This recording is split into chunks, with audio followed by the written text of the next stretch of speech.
Chapter 5. And down they fled into darkness and despair. Canticle of Trinities 8:27. With the first light of dawn, a bloom of pink and orange barely peeking over the horizon, the Grey Wardens arrayed themselves in front of the Deep Road's entrance with weapons drawn. Duncan tensed as King Merrick approached the door. Without fanfare, he produced a stone medallion shaped like an octagon and inserted it into a similarly shaped depression in the center of the door. A loud crack shattered the quiet, startling a small flock of ravens nearby into sudden flight. He watched as a line formed in the middle of the door. It became a crack and then widened as the door split. The king stepped back cautiously. Slowly, with the sound of stone grinding heavily against stone, it opened up to reveal the gaping maw of the tunnel beyond it. A faint stench of decay belched forth from the shadows. They waited. Duncan almost expected a horde of monsters to come rushing out at them, but none materialized. There was only silence. The group began to step into the cave, but paused as Julian spoke. "Wait," he said softly.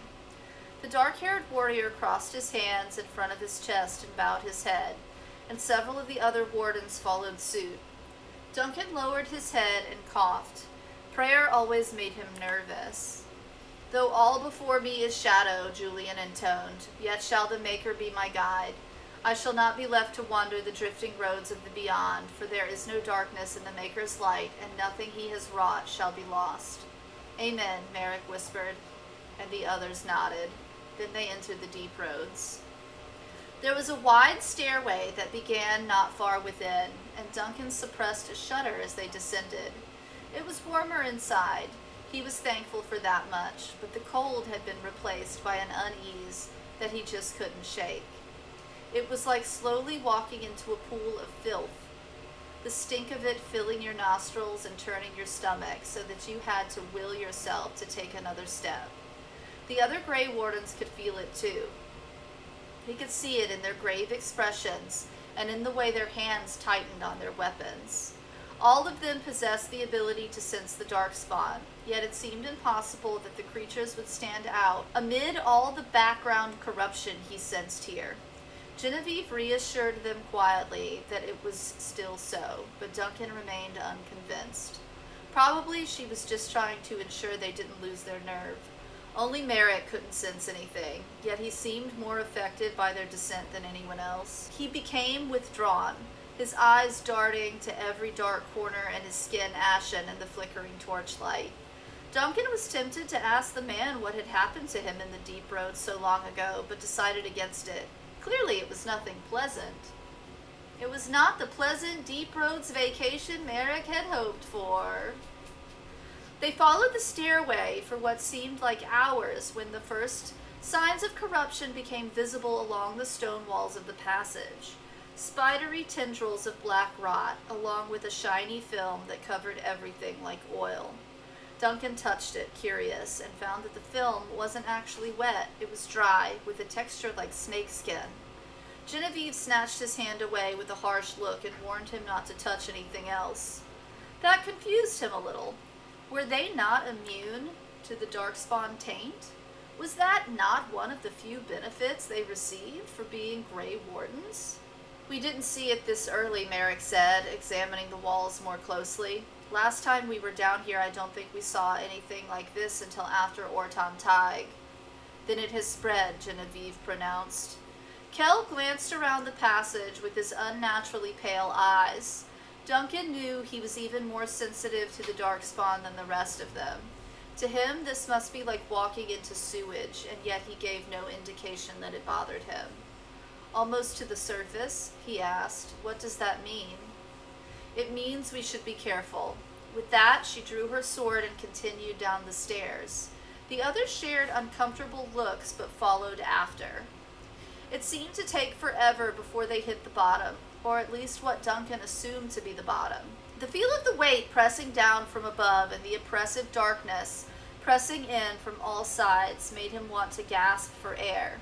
He felt trapped under fetid water, desperately clawing for the surface. Fiona, walking next to him, regarded him with a concerned look. "Are you going to be all right? You look a bit sickly," she whispered. He gulped a few times and forced himself to breathe. It wasn't exactly pleasant. "I feel like I'm going to vomit." "Well, there's a pleasant thought. I'm serious, can't you feel that?" "We can all feel it, well, most of us can." Her tone hinted at annoyance, and Duncan realized that she was talking about Merrick.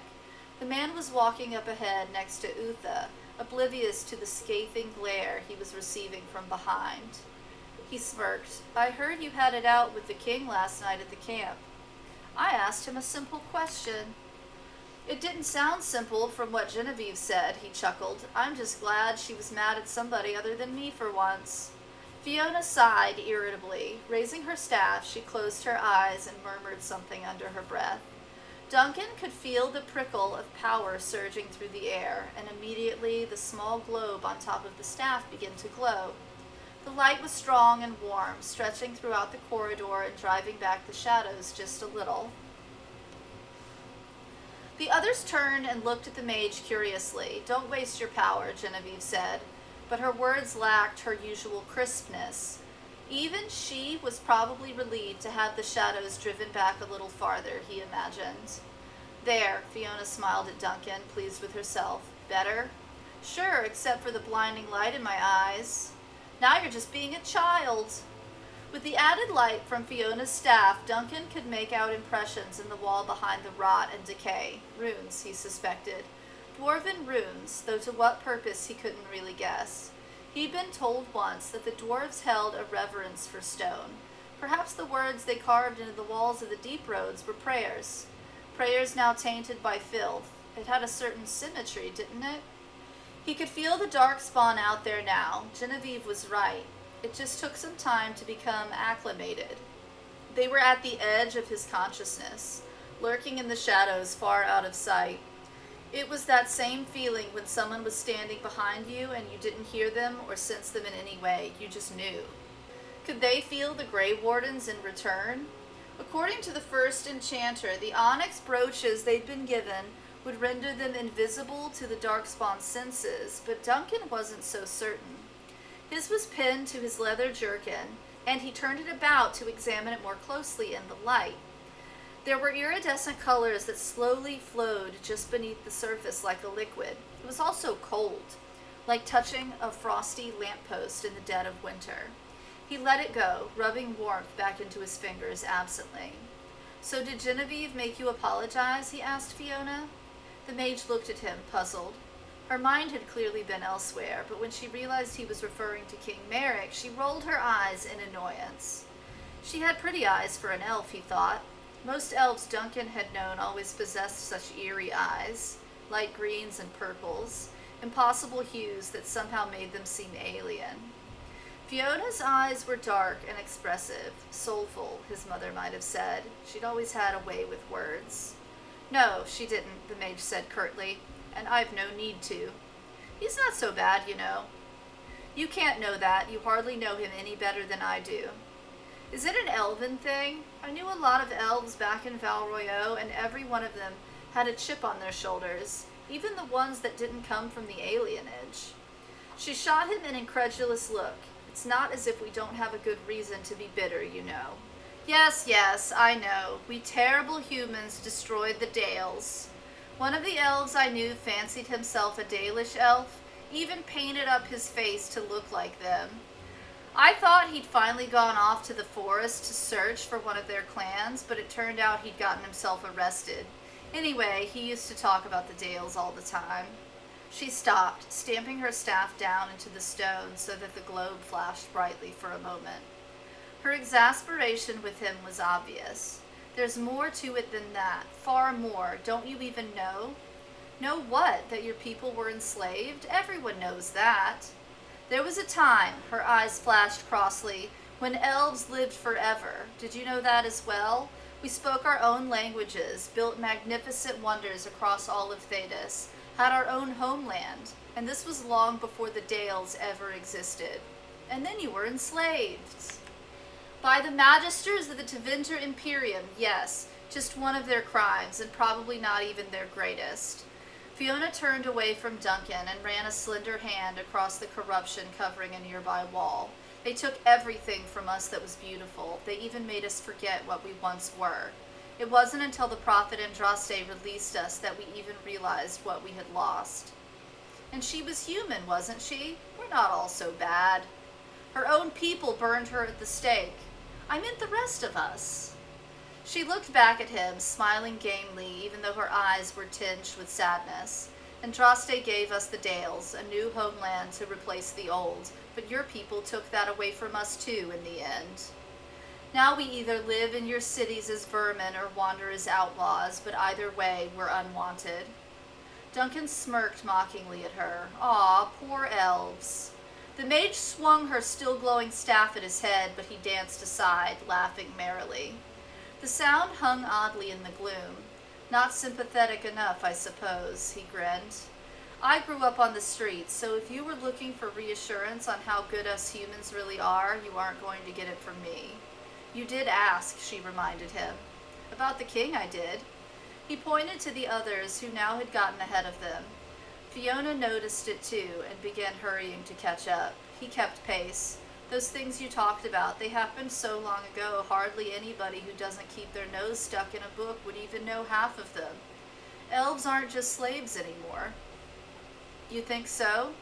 Her look was dark, her tone suddenly brittle. Do you think slavery just up and disappeared that day for every one of us? Even so, I'm pretty sure King Merrick had nothing to do with any of it. She nodded, her eyes fixed on the blonde king where he walked far up ahead. As if sensing the scrutiny, the man stopped and glanced back in puzzlement. She didn't avert her gaze, and he sheepishly decided it was best to turn his attention elsewhere. I know that, she nodded.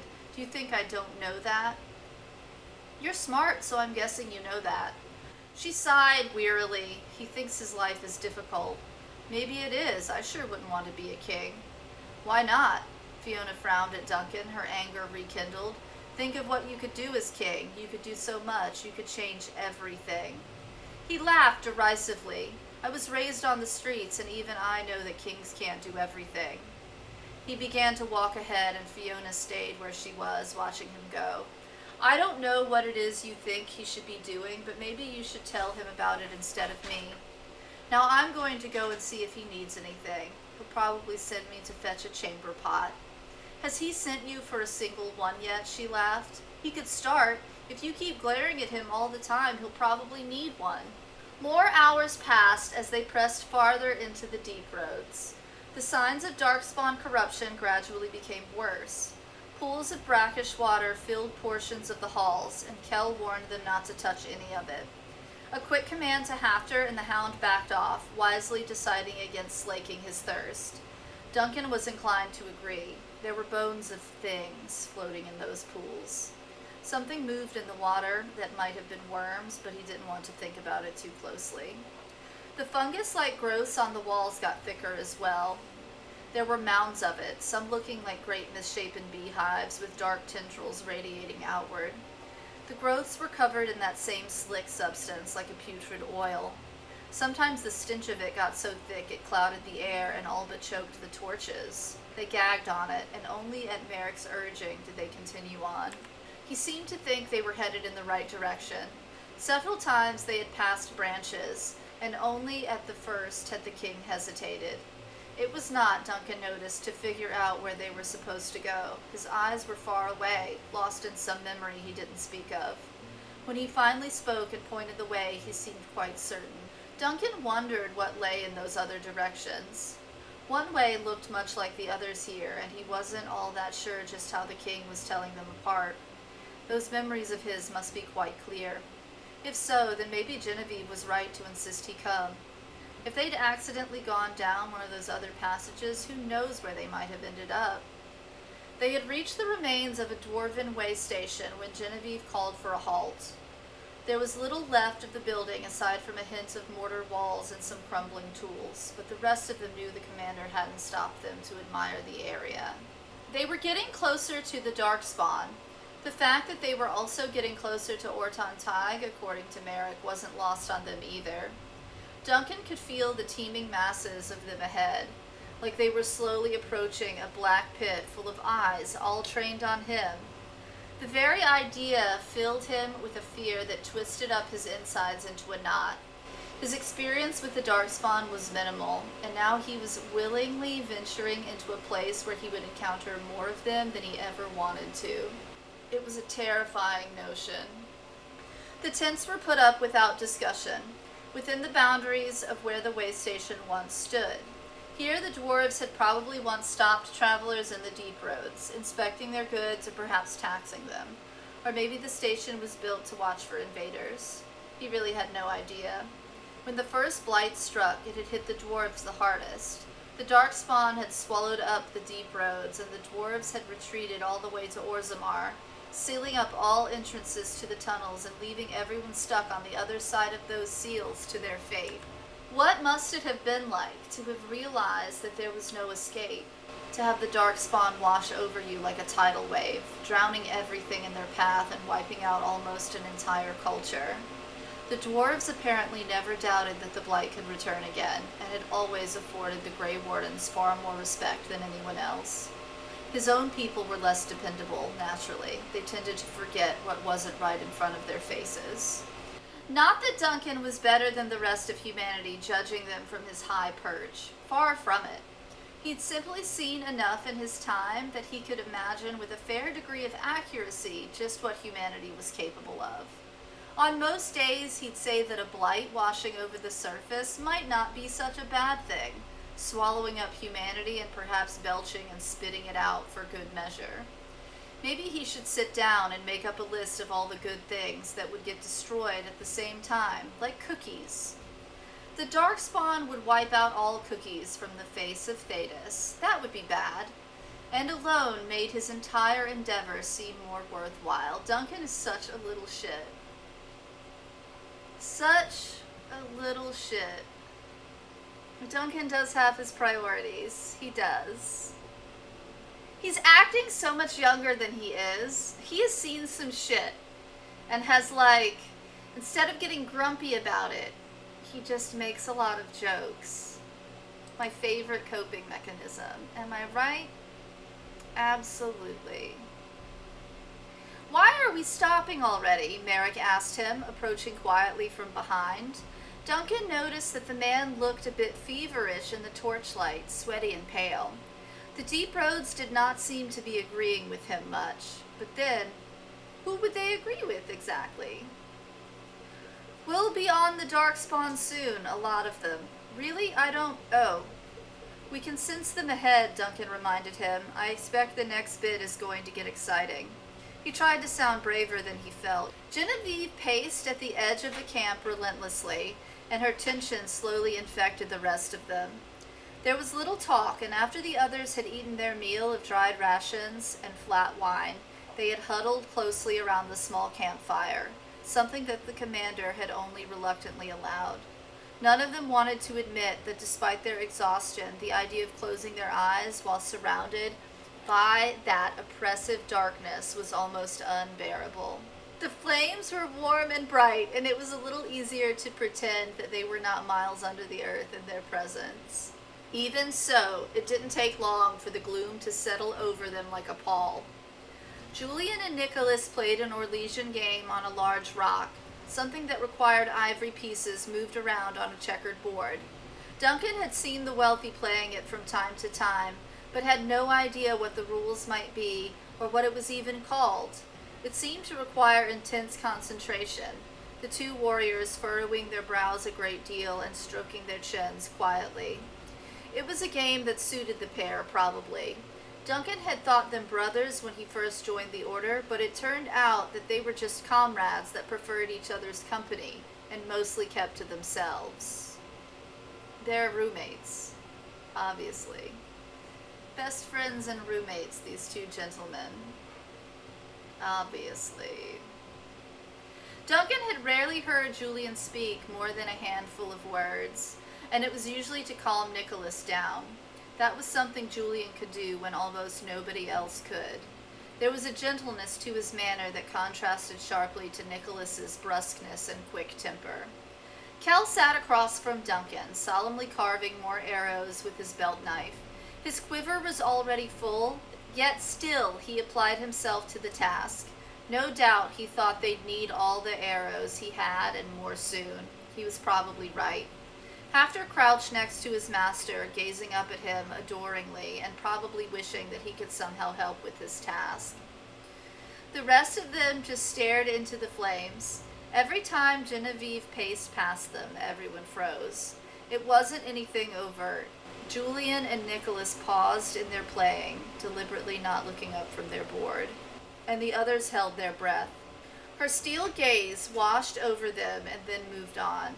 She didn't say it outright, but it was obvious she thought it would be better simply to pick up the camp and keep traveling if no one was going to sleep. It slowly became unbearable. Duncan's body cried out for sleep, and he found himself nodding off several times, only to jerk himself back up. The fire was blissfully warm, the only source of anything decent in this maker-forsaken place. He wanted to pick it up and hug it close. Maybe that would warm him up and stop the shuddering, which was now almost constant. "Are you all right?" Fiona asked him, the sound of her voice initially a shock. He turned and stared at her fuzzily, at first not quite absorbing what she had said, before he finally nodded. "Would you like to play a game?" she offered. "I have some cards in my pack. I could dig them out if you—" "No," he shuddered again, almost a spasm, and rubbed his hands vigorously next to the fire. The others stopped and stared at him, exchanging quiet looks. "Are you sure?" "Yes, I'm sure." The quiet descended again, and Duncan almost regretted his refusal. He rubbed his hands even more by the flames, noting how remarkably pale they were. Funny, he thought. I spent half my life wishing I could be pale just like all the other children, and it turned out all I needed to do was freeze to death in the deep roads. "Perhaps I should build the fire up more," Kell offered. "I'm fine," Duncan snapped. He could feel Fiona staring anxiously at him, though she hesitated to speak, so he wrapped his arms around himself and leaned close to the flames, trying not to look as miserable as he felt. From the awkwardness he felt around him, he doubted he was very successful.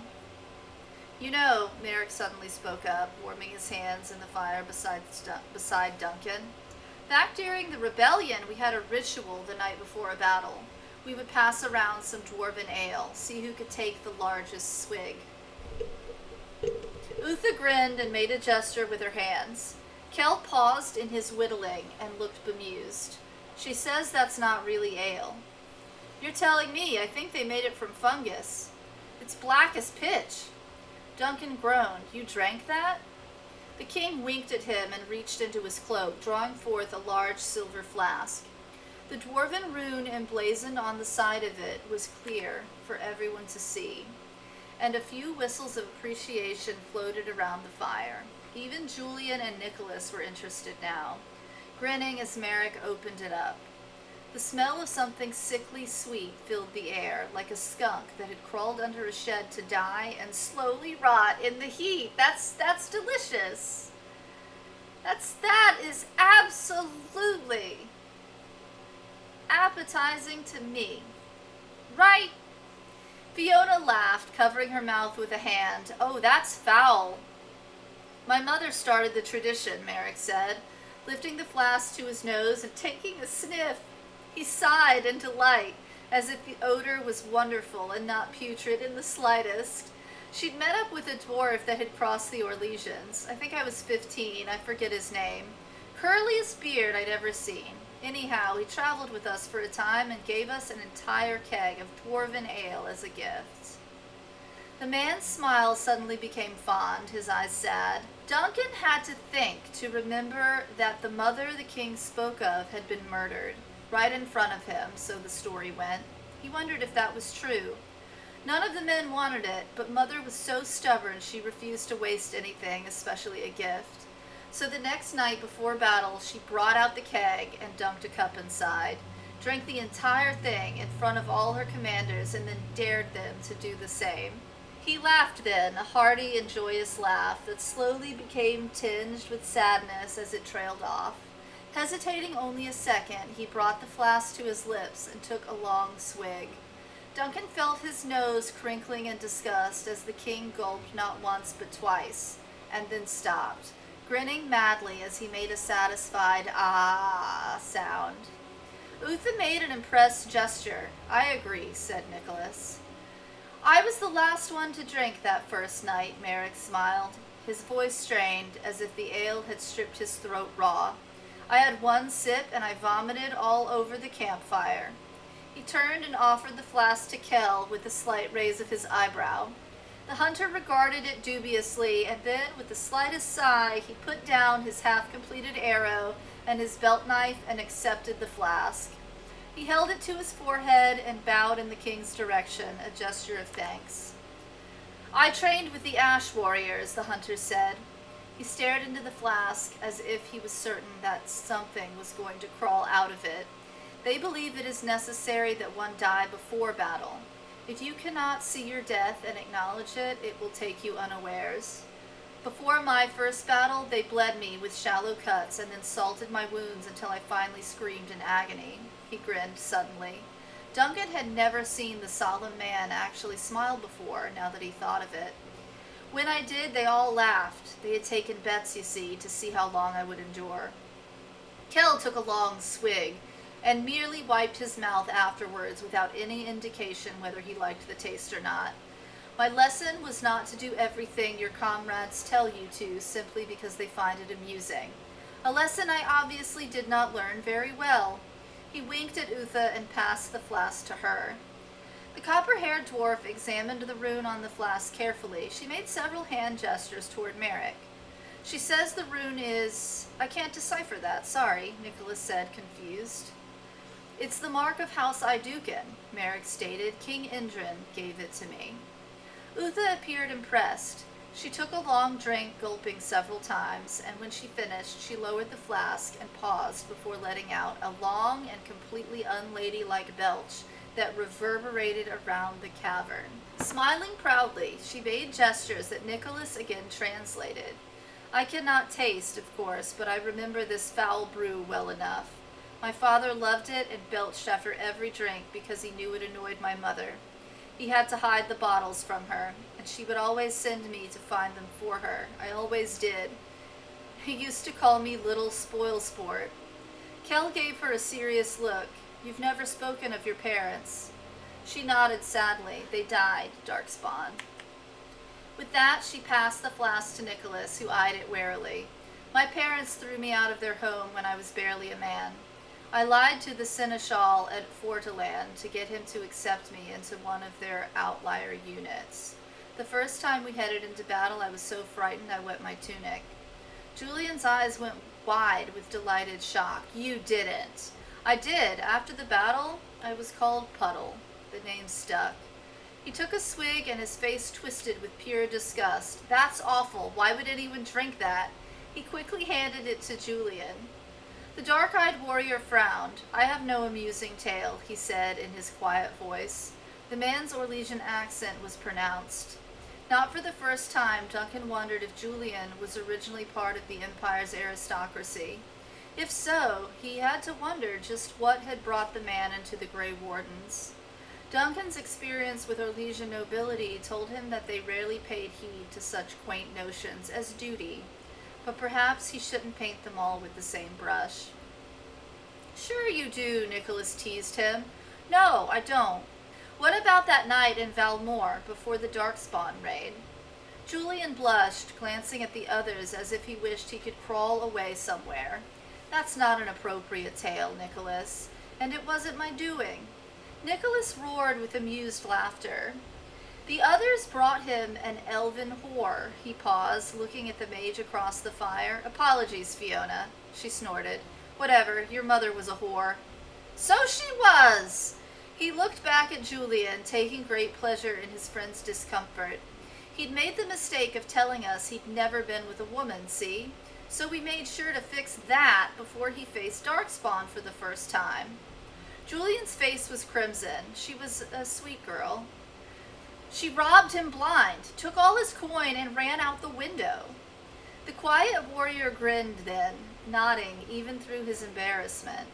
She was still a sweet girl. He took a long swig, shuddered at the evil taste, and then attempted to pass it to Fiona. The mage declined. I'm not drinking that. Oh, come on, Duncan urged her. She grudgingly relented, taking the flask. She held her nose and took the slightest sip. Immediately she gasped and began convulsing and making retching noises. Flailing with the flask, she even tried to pawn it off on Duncan, and he took it from her while laughing. The elf fought hard not to vomit, and the others joined in the merriment. Oh, very kind, she finally gasped, her voice raspy. Thank you for finding it so bloody funny that I've been poisoned. Poor Fiona, Nicholas chided her. Such a delicate flower. Go hump your horse. She giggled and wiped her mouth several times, as if that could remove the memory of the taste. Ah! It's like liquid death. Duncan smirked at her. That was quite the show you put on there. No show required. Taste it yourself and you'll find out. Uh-huh, he said disbelievingly. He let the subject drop and turned his attention to the flask, giving it a prudent sniff. That was a bad idea. He flinched, his nose twitching like it had been set on fire. I'm not sure I want to now. You have to, Merrick chuckled. We all did. Not everyone. Duncan glanced over at Genevieve, who stood off at the edge of the ruined outpost. She leaned against one of the walls, her back toward them. She had to hear them laughing and carrying on. Part of him wanted to call her over, invite her to join them, but she would refuse, naturally. I've never been in any big battle, he said, but there was this one night where we were preparing to rob the Marquis. Oh, I forgot his name now. Wealthy bastard, though. Lots of guards, too, which made robbing his manse very risky. Utha made a disapproving face. What? He protested. We were poor. He was rich. It was only fair. Sounds fair to me, Fiona laughed. So we were going to head out. All of us nervous and sweating like a bunch of elven whores in a chantry. What is with all the elven whores? Fiona complained. And I remembered that I forgot my rope, so I ran down the steps to get it, and I slipped. Fell down an entire flight of stairs and landed on a cat. You landed on a cat? Merrick stared at him incredulously. A big cat. He was a local one. Lived on the streets and chased dogs. We used to call him Rabbit. Kel cocked an eyebrow. Why Rabbit? It had big ears. I don't know. Anyway, it scratched me so badly I was furious. I chased that thing down 4 city blocks, throwing stones at it. Little bastard was fast. Then I fell into a well. A well, Nicholas repeated. Duncan shrugged.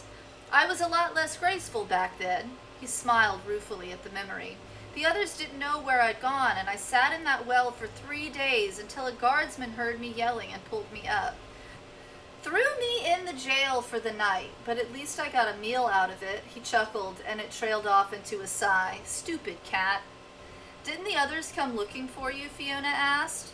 He shook his head. They died. Somebody tipped the Marquis off, and all his guards were waiting for them. I was lucky I wasn't there, or at least I thought I was, because only I survived. All the other guilders thought I was the one who'd tipped them off. There was a subdued silence at that, but Duncan merely grinned and raised the flask to the others. To lost friends. To lost friends, they chimed in. He braced himself and took a swallow of the dwarven ale. It was like choking back the leather sole of an old and sweaty shoe that had been pounded into paste until it was slightly watery and gray. The others stared as he tilted the flask back, and after a series of audible gulps, he finished it off. The others clapped, impressed. Duncan handed the king back his flask, suddenly feeling very ill and shaky. Brave lad, Merrick said. Thanks, Duncan grunted. After a moment, he lurched to his feet and ran off to the corner of the ruin to vomit everything in his stomach onto the stones. Then he heaved a bit more as the others grinned with amusement. When the heaving was finally done, he looked back and gave them a saucy grin and a victorious thumbs up. They applauded him vigorously and had to admit he was pretty damn pleased with himself. And he had to admit he was pretty damned pleased with himself. He noticed, too, the appreciative look that Fiona shot King Merrick. The man just shrugged it off with a shy smile. Genevieve left her spot by the wall and walked back to her tent, sitting down on a large rock just outside. Duncan watched as she began taking out her weapons and laying them out around her for cleaning. It was a ritual he had watched her do often in the months that he'd known her. The commander paused and ran a hand through her white hair, yawning. She looked exhausted, he thought, not just physically but emotionally. She seemed aged, too, like her years were rapidly catching up with her. He supposed the thought of following after her brother when she had already written him off as dead must be difficult. Duncan had never met Bregan, having joined the order months after the man had left for his calling. He knew plenty about the man by reputation, however. His presence had lingered among the Grey Wardens long after his departure. His sister mentioned him often. The others had spoken of him as well, and far more enthusiastically. Duncan always had the impression that most felt Genevieve didn't measure up to her brother as commander, though it was never spoken of openly. Get away from stream stuff. I feel that way all the time. All the time. I'm like, man, I need a break from everything. All the time. And do I do it? Not really. I am going to take a break from my desk today. I'm going to peel my ass from this chair after this stream to go sit somewhere different in my house instead of here. I just need a different ambiance. Gosh darn it. Duncan, Genevieve remarked wearily, noticing him staring at her. She rested her head in her hand. What are you doing? He wandered over to her, leaving the others behind. He could hear them talking again. Kel noisily stoking the campfire to get it going. I just thought these dwarven ruins might like some of their ale more than I did, he said with a wink. She chuckled and then took stock of some of the weapons she had laid out. The sword was the most impressive of the bunch. An elaborate, two-handed blade that sparkled even though they were well away from the fire. Its magical runes were almost invisible, but one could make them out in the darkness. It had been her brother's, she told him once, handed over when he left into the deep roads. Then she paused, and it seemed as if she remembered something awkward. About what happened back at the tower. It was just a girl, he protested, the blush already creeping into his cheeks. He just knew she would bring this up eventually, and already had a defense all planned. Surely that isn't against the Grey Warden's rules as well, is it? Genevieve arched a brow, her look one of clear disbelief. So you followed that girl up there, did you, in order to lie with her? It's what young men do, right? Or so I hear. Mm-hmm. What? It could happen. She leaned back, folding her arms and fixing him with a level gaze. Duncan knew that look. It was the sort of look that could lead to things like getting one's head smacked against walls. So what were you actually doing up there prior to your run-in with the young woman? He sighed in exasperation, looking around for something to steal. Her eyes narrowed. From the mages. Are you mad? No risk, no reward. That's what I keep telling myself anyhow. Her face tensed, and it looked like she had a few things she was going to tell him herself. But then she waved them away with a flash of annoyance. He supposed it didn't mean much where they were, especially well after the fact. At least you weren't caught, she muttered, though the flagrant risks you take are completely unacceptable. We're all going to die, right? He chuckled, but he was only half joking. Whether I die now or later doesn't seem all that risky to me. Genevieve picked up on his tone right away, and her expression darkened. She said nothing and nodded gravely, her attention returning to her sword. Duncan supposed it was a little unfair to throw that in her face. She was far closer to her calling than he was, and no doubt acutely aware that whatever happened down here, she would be following the path of her brother soon enough. He turned to go. Wait, Genevieve called after him. I think it's time to explain your duty to you. He paused. My duty? Watching after the king? Is there more to it than that? Her mouth thinned into a grim line, and Duncan's flippant mood evaporated. She was utterly serious now. He moved in a little closer and crouched down near where she sat. She barely noticed him, formulating the proper words in her head. It's entirely possible, she said slowly, that what we do here will fail. You know what the Grey Wardens thought of all this. They don't believe Bregan has been captured. None of it. I believe it, Duncan averred. He meant it, too. Genevieve could be many things, but in the short time he had known her, foolish and gullible were neither of those things. If those who had known her longer denied her visions for their own reasons, more fools they. She nodded at him, her eyes showing a flash of gratitude. The point is that we could die. There are only a few of us here, and despite what any of us believe, the chances of us actually finding Bregan before the Darkspawn realize we are here and react is small. What do you want me to do? If something has truly changed within the Darkspawn, the threat of a blight occurring is great indeed. If we cannot stop them from taking that information from Bregan, my job will be to assess the likelihood of them using it. At that point, your job will be to get King Merrick back to the surface. By myself? She nodded. You're stealthy, the king far less so. But you know better than any of us how to move unseen. I'm counting on you to take him. Don't you mean Kell? He's a hunter. He could... I'm counting on you, she reiterated. He gulped. Tall order, that. His nation will need him, she continued. Genevieve picked up her blade and balanced it lightly on her knee. She ran an admiring finger down its length, seemingly fascinated by the details etched into its steel. They will need a leader who has seen the threat of the blight firsthand, who believes in it. King Merrick could help alert all of Thedas and bring the Grey Wardens great credibility in whatever follows. But what if... Duncan let his question hang, feeling guilty even for thinking it. There is also the possibility that I'm wrong, Genevieve stated evenly, finishing his thought without any sense of accusation. She glanced up at Duncan, her eyes dangerous. That Bregan is dead and I've made a terrible error in bringing us here, or something worse? Worse? If what King Merrick learns could harm the Grey Wardens, could make us look like fools and prevent us from carrying out our duty, then you must make certain he never reaches the surface at all. Duncan gasped in disbelief. You mean? She held her chin thoughtfully, her thoughts distant. He may try to escape. Whatever his reasons for joining us, however, the die is cast. If he must disappear down here in order for us to claim whatever story we wish on the surface, then that is what we must do. Noticing Duncan's wide-eyed look, she affixed him with a steely stare. Consider the situation. There is a danger here, but I do not know what that danger encompasses, or what someone like Merrick might learn in the process. We have a higher duty, Duncan. The Grey Wardens protect the entire world, not just one small nation. He nodded slowly, his heart racing inside his chest. I understand.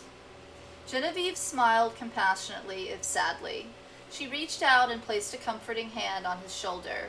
I know you can do this. I am counting on you to see it through, if it comes to that. He nodded again, uncertain what he should say, if anything. She let her hand drop. Go, get some sleep. Tomorrow we will have more immediate matters to think about, yes? Tomorrow they headed into the lion's den. Nodding breathlessly to the commander, Duncan turned and left before she could say anything else. She trusted him to watch the king in more senses than just the one. She wanted him to do it and not Kell or Fiona or anyone else. Probably because he was capable of murder and she knew that. The thought settled coldly into his heart. It didn't repel him, however. He knew the Grey Wardens weren't out to do anything more than defeat the Darkspawn, no matter what it took. Sometimes that meant doing terrible things. If it came to it, he would murder King Merrick. He wondered if even Fiona, who expressed such dislike for the man, was capable of that. Probably not.